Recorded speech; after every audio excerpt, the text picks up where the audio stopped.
গভীর রাতে শনিবার ও রবিবারের কর্মসূচি নিয়ে ফেসবুকে স্ট্যাটাস দিয়েছেন বৈষম্য বিরোধী আন্দোলনের অন্যতম সমন্বয়ক আসিফ মাহমুদ।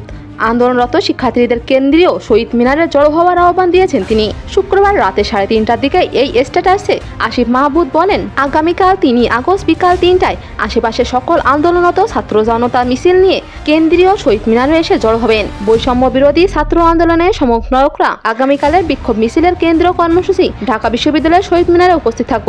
আগামীকাল এই জাতির জন্য একটি গুরুত্বপূর্ণ দিন। কর্মসূচি সফলে দেশবাসীকে এগিয়ে আসার আহ্বান জানাচ্ছি। মুক্তির বার্তা শহীদ মিনার থেকেই ছড়িয়ে পড়বে সারা দেশে।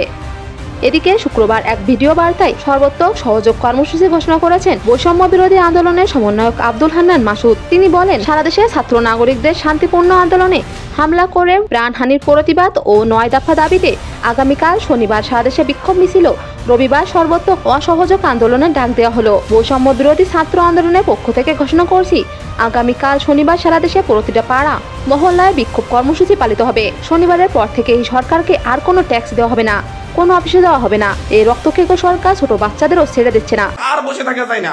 আমরা সারা দেশের ছাত্র নাগরিক অভিভাবক যে অবস্থানে আছেন, মা বোন প্রত্যেককে বলবো, আগামীকাল থেকে আপনারা প্রত্যেকে রাজপথে থাকবেন, প্রত্যেকে প্রতিটা বাড়ি থেকে রাজপথে থাকবেন।